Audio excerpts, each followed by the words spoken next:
Hey guys, it's Divine, And Rob, and you're watching Thinking Out Loud. So today we're so excited to be able to sit here with an inspiring entrepreneur, very, very talented poet, has a lot of stuff going on, motivational speaking, as we discussed before.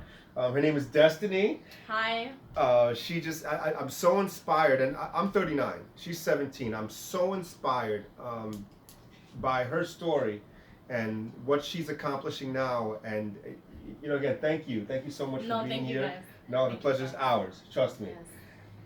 Yes. Destiny, what inspired you to write a book? So I first developed my passion for writing when I was in 8th grade. And I remember my teacher gave us an assignment, and the assignment was to write a short story. She didn't give any requirements, it was very general. So I wrote a short story, and I used my short story as an outlet to express my story, my feelings, and everything I was going through. But I tweaked it a little bit so people wouldn't catch on that it was about me. And everybody in the class loved it. The teacher loved it, everybody loved it. So from that point forward, I started writing short stories, and that was like my outlet to everything I was going through. Mm-hmm. And then I became extremely depressed because I developed liver problems in 9th grade, I believe, or 10th grade. Wow. And I started, self-harm, and that was my new outlet. Mm-hmm. And I was in a relationship at that time, and the person I was in a relationship with helped me to stop cutting myself. Nice. And so when I was able to throw out the blade and stop cutting myself, I went to poetry, and I got a journal, and I would write my poems, and basically every single poem that I wrote in that journal is every poem that's in my book. Wow. Nice. Well, for starters, I want to say, you see how powerful love is? Oh that my it God. can change a person's life and stuff. My God. So, Mm-hmm. to that person, who did that, that's very important that we, Mm-hmm. are there for each other. And also, I like how she referred to it as an outlet. Mm-hmm. So, like, that's a self-harm that was a new outlet. Mm-hmm. And a lot of young people are dealing with this, and, and that's, a very important, interesting topic. And thank you for sharing that with us. Mm-hmm. So, in reference to, I watched one of your poetry videos, and it was deep. I wanted to know, was that personal experience? You were referencing abortion. Yes. So that was personal experience. That's also mentioned in the beginning of my book, the author's note. The author's note basically is just to help people understand where most of these poems came from. And so so that poem was a personal, 98% of them are personal, and it was basically to not bash anybody or bash, like, for example, my mother, but I was supposed to be aborted because my father wasn't involved and he wasn't suitable to be a parent. She didn't want to be a single mom and struggle and have me struggle, but here I am today. So wow. Yeah. Yes. Thank you. So I got the gist that you were definitely against abortion, but it was coming from the seed, the fetal, and I felt like that's an interesting perspective. So I did get a personal feel from it, but I was just taken back by the way you expressed yourself, and I'm like, I could see you in a few years from now developing with a lot of people, they have an issue with expressing themselves. Mm-hmm. And I feel like I got a lot from what you were saying and stuff. It was very powerful, whether like somebody agrees or not. It can like respect where you were coming from with that, and I feel like the way you worded it was non-biased, and it was just very interesting. It was an interesting perspective, definitely. Absolutely. So did you face a lot of challenges writing your book? So constructing it itself and writing wasn't really an issue for me. The issue sort of came from my mental instability at the time, because when I first began to write this book, it was about 2 years ago when I was introduced to my publisher, and the day that I met him, it was behind my ex-boyfriend, and he asked me, he said, well, what do you want to be in life? What do you want your future to hold?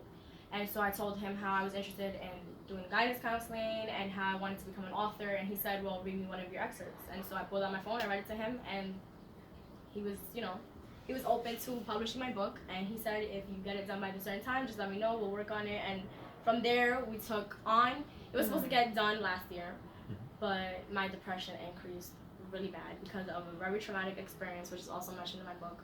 And I gotta pick up the book. Yeah. I couldn't write for about 2 to 3 months. Wow. See? Wow. I couldn't, and it wasn't just because I lost inspiration, but like depression is something so severe. A lot of people overlook that. I really couldn't. It was lost. Right, I was right. lost. you just need that time for yourself to figure it out, to get through it. But you gotta love guidance counselors. They're very important in the youth. And even I remember looking back, and some guidance counselors, you know, they do intervene in the youth, because sometimes a parent is not a good enough outlet, and we need these guidance counselors. And I'm glad he was able to look at your excerpt and motivate you and keep you motivated for you to do what you did, because you know your book can help other people. And also, you know, it just, people like you know, a little bit of motivation, and look what happens. You know, I feel like you just have so much promise, and just a, you know, a very bright future. And you know, so if you could write another book, what would you think the topic would be? So that's a good question, because I already have this planned out. So this book, once I'm done, I'm already starting my second one. So the second one back to back. Yeah, I like it. I love it. I love it. So the second one is going to be more from where I came from with the short stories. So it's going to be a chapter book. Each chapter is going to be based off of somebody in my life who has a story that's also untold. And so I've already spoke to these people. They've all gave me their consent, obviously. So you're interviewing them in a way, and getting little short stories. That's great. So and each chapter is going to be somebody else in my life. So they're all, like, for example, my mom, my grandma, like, those guys. That's a great idea. Absolutely. So, you know, I was going to ask, what does that mean to you? But that's personal, and you're sharing the stories of the people that are close to you. So that's a wonderful thing. That's a great idea. I've not heard that before, actually. Thank you. Stolen. I'm gonna let Robert. So we had talked a minute ago, well, a few minutes ago, offset, about, you know, how you inspire people, right? And what that meant to someone like me. We watch what happens in the younger generation, what's going on, stuff like that. And you know, 17-year-old young lady who is very far out of the norm, again, is inspiring, very inspiring. So I wanted you to touch on why you chose entrepreneurship. Why is that so important to you? What made you choose that path? So my thing is, whenever anybody asks me what I want to be, it's not where the money is, it's where my passion is. Okay. Because I would rather wake up every day and want to go to work and not make as much money as going to a place where I hate. Fair. So basically, behind that, I started taking my passions, like the writing, the motivational speaking, to use that as my entrepreneurship, so that for the rest of my life, I'll be doing something that I want to do. And that's something we all come across. So, like, do we take this road or that road? I wanted to go into psychiatry and psychology. Studying the human mind was my passion, but I felt like, you know, it wasn't paying that much. So then I went into the medical field. But there's nothing, like you said, nothing more like enjoyable than doing something, waking up and doing the thing that you love. So motivational speaking, we need a lot of that. Oh yeah. So that's important, you know, going out. And do you get nervous? No. Would you be able to get up in front of... The reason why I would is because I've been doing social events. So in my school, I'm a voice. That's good. So that's how I'm getting used to this motivational speaking, so that I'm always in front of big crowds. And even with, like, theater, I've always done plays and stuff. So I'm used to being in front of those crowds. So it's not really... It's something that I'm getting better at. I used to be very nervous, but now, not so much.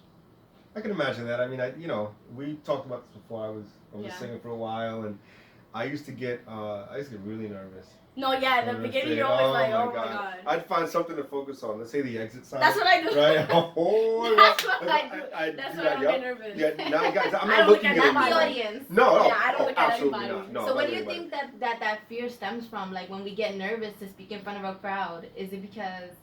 So I think it's psychological, because if I had to sing a song in front of you guys, like what was it, a couple of weeks ago, it was just you and I. Yeah. You asked me to sing something. Okay, great, let's do it. But if there's like 1,000 people, it's like, oh my god.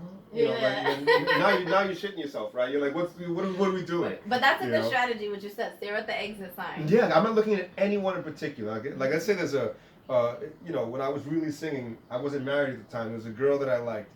I can't look at her. Because I look at her, like, you know, I'm gonna have one. You laugh. I'm serious. I have one of those moments on stage. I swear to God. In high school, there was a girl that I was dating. I was like, yeah. I was singing Maria. Remember that song? Yeah. And they had to restart the first 8 bars of the song twice. Twice. Two times. Because here I see this girl. Her name was Maria. Yeah, hit it again. Start over. And you know. I thought that my choir teacher was going to call, like, you know, right here, you know, so, but I wanted to ask you, as a young entrepreneur, Mm-hmm. right? Do you find it difficult for people to take you seriously? I find it difficult for elders to take me serious. Okay. Not necessarily people my age, because since they're my age, they can relate to me. So Okay. it's not hard for me to get their attention. It's Mhm. more of the elders, because they put age before they put you. So they Right. see somebody who's young. They see Mhm. somebody like, oh, she doesn't really know what life is. But you can't say somebody doesn't know what life is because of their age. Agreed. Me at this point where I'm at, I could have experienced more obstacles than somebody as your age or your age. Right. So Absolutely. honestly, age isn't really defined if you've experienced life or not, because I fell and I fell hard. Mhm. And you're a And- very well-spoken young lady. You know, the Thank way you. you express yourself. A lot of people that are, twice your age don't even express Mhm. themselves that Mhm. way. It's more, the difficulty comes from the elders part. So I don't know if I told you this, you are our first guest. Okay? And Divine and I were kind of like, we didn't know who we were going to choose for our first guest. And I said, let's choose her. The first thing she did is listen to one of your poems and said, oh wow, she's really well spoken. That makes sense. Yeah, let's interview her. Mhm. That's what she said. That's the first thing she picked up on. And in a day and age where I guess the language that people are using now is more Diluting intelligence. correct. Yeah. Correct. It's annoying to me Mhm. to see it all the time, but it is I guess it's welcoming to have someone sit in front of you. People are product of their environment, and as we 100%. look around, we see the world is getting worse and worse. Yeah. So really, they're not able to. They don't have the stuff that we had growing up that helped us to promote like family and Mhm, mhm. and certain ways that children were supposed to act versus not. Mhm. You can go outside and see a child disrespecting the elderly. When we were Mhm. younger, we didn't do that. Even though we would maybe like be out of line and be like Mhm. rowdy, but we wouldn't directly Yeah. try to Right. fight an adult or be disrespectful to an Mhm. adult. Now it's like Mhm. doesn't matter. It's Yeah. Yeah. all the time. It's So common. it's happening, and it's sad that the parents are not. We need more parents that are gonna keep their children as Mhm. children, Mhm. because Right. nobody needs to grow up that fast. Right. We already knows what happened after you grow up. It's, Everyone's growing up quick. you don't need to do that. All Mhm. that stuff can wait. But yeah, so being in an environment, I don't know what kind of environment that you were brought up in, but whatever it was, it seemed to shape you. Yeah, it was really hard. So, going back to that video, my mom's biggest fear wasn't the abortion just to get it done because she didn't want to have a kid. She didn't want my father to be a negative impact on my life. She didn't want me to grow up under a single parent and not have that stability. Mhm. And I didn't have the stability at all. Did she grow up that way? She did. So she didn't want that for you. Yeah. Mhm. And it So ended up being generational. the same exact thing. So my father was not in my life. I had my mom, but even though I had my mom, I didn't fully have her. And I say that because it's not her fault, but she was facing her own battles. Sure. And her life was so hard, which is why I want to bring that to the next book, because it's helping people to see how important it is to take care of your mental health. You understand what I'm saying? Like, Wow. that's talk about that's this? For really a child to important. understand that their parent is imperfect Yeah. and they have their own battles that they're facing, that's deep. Mhm. Mhm. Because we tend to think like our parent is invincible, the person that can never Mhm. die, and the person that is always gonna figure things out. But for her, she had to have really gone through things with her mother to understand, Mhm. Yeah. and mental health issues definitely Mhm. are on the uprise, right? Yeah. There's a lot of stuff going Mental health is just as important. It's even more important than your physical health, to be honest, because Sure. if you don't have that It mental affects your stability, physical it's gonna health. affect everything else. Mhm. Everything else will fall Mhm. after. Yep. Right. Absolutely. Wow. That So- was deep. Yeah. Didn't expect that to go there. on. Yeah, between mental health and mental illness, I believe is spiritual. We're in the spiritual world, Mhm. and but like I said, love is important. Sometimes I come across people that they say they have nobody, and it's like when we get together and we unite and stuff, like you never know what kind of gem from her experiences and stuff like that. We're connecting with her Mhm. on another level when she's not in our age range, Right. so and definitely relatable. So 100%. I learned from her. I'm serious. I'm 22 years older than her, and I'm learning from her. So we're gonna wrap it up with our final question. So yes, I have some fun stuff that I want to ask you. All right, because we got real deep, right? First thing I want to ask about is the book. All right. Okay. If you want to pick up the book, right? When is it coming out? How do we get it? So it's coming out on February 7th, my 18th birthday. Nice. And it's gonna be on Amazon ebooks, and we're gonna have a few hardcovers. Okay. For Okay. Hardcovers. Okay, so guys, Amazon, ebooks, and what is the name of your book? Rebirth. Rebirth. Okay. Author's name? Destiny. I'm gonna forget the last name. Okay. I don't say that. Fair enough. That's fair. Yeah. Okay. Fair enough. Shout out your Instagram. What is your Instagram so Okay. people can follow you? So it's DestinyBree.Anne. Okay. Fun stuff. Yes. Favorite curse word? Why? Okay, so I really don't curse a lot. I have to be like really mad to curse. But I feel like my favorite curse word is shit, because you could use that in so many different ways. Okay. Like you could be like, oh shit, you fire, or you could be like, oh shit, I left this at home. Like, you know what I'm saying? So it's not like such a harsh curse word like fuck or Because those kind of things. It's just like, it's not towards someone either. yeah, That's Well, fair. you can- yeah. It's not, Awesome. you're not hurting somebody by saying I that. always like fuck. Do you know why? Why? You can use it as a pronoun. You can use it as an adjective. Pronoun. Okay. You can use it as a verb. But it's such a harsh word. Not debating that. I agree with you. But you can use it in a million different Yeah. contexts. Yeah. Right? I don't think I've ever heard you say a curse word. Really. Not really. Not really. Yeah, Just I don't very, curse very much. few. It has, it has to be the time and the place. Mhm. But the F word is definitely the word that you can use in, multiple Oh, wow. different contexts. I remember when we used to say crap and we were like, Yep. Yep. Mhm. "Ooh, you said crap." Yeah. But yeah. Mhm. Mhm. What about- Bucket list. Oh, okay. What do you have to do before you are called? Yeah, because you have your whole life ahead of you. Yeah. So I want to know. What has to get done? Alright, so I have a really, really big bucket list. It's really big, so I'm gonna limit it right now. All right. All right. So one of the things for sure that I want to do is I want to go to Panama. Okay. And the reason why is because Panama is such a big country that has two different sides to it. Mhm. So it has that really poor, harsh, difficult side, and then it has that beautiful side. Sure. So the day that I go to Panama, I would want to go to both sides. Everybody Okay. focuses on the tourist attractions, nobody focuses behind the scenes. Mhm. So I want to go to both for sure. Yeah. The second thing on the bucket list. Damn, this is hard. Okay, so I have an idea for the sequel for this book, Okay. and I want to make it more into the form of a documentary. Okay. So it would be basically for the certain topics that are in the book, like the depression and the other stuff that I went through. For each scene, whoever was in my life at that scene would be there, and they would speak about it from their perspective. So everything isn't coming from my side. I like that. Okay. Okay. So that's the two top things right now. See, we were talking last time about somebody's life, and then we were saying about turning it into a short film and not Yes, including you were. them in it. Yes, you were. And making their identity unknown, as kind of like what she said, hiding behind the book, and then Mhm. people liked it and stuff. Mhm. So I like her idea too for getting these people to speak their story. I could see like those little short episodes where somebody and then Mhm. they'll take over. That's like a nice little series kind Mhm. of thing. Mhm. That's good. Mhm. So none of you know this, but we are actually in a movie together, right? Yes. The name of the movie of how I can't speak called Bully, right? The three of us The are. three of us Yeah. are. Yes. The three of us are. Your character. Who are they?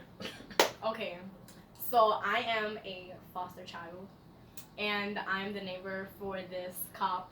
Well, retired cop. Is he retired? He. Or did he get fired? I retired him. Okay. So I'm his neighbor. I'm a foster child, and my foster father is abusive, and my foster mother is just a drunkie.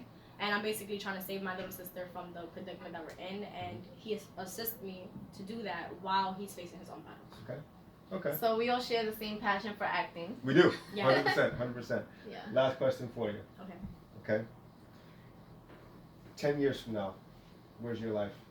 Oh, well, I'm gonna be done with college. I'm gonna be already sitting at my desk Mhm. in my guidance counselor office. Okay. And I'm gonna have my books on the side. I never want to stop writing. That's always something that I want to be consistent with, as well as the motivational speaking. I want to have at least 4 sources of income.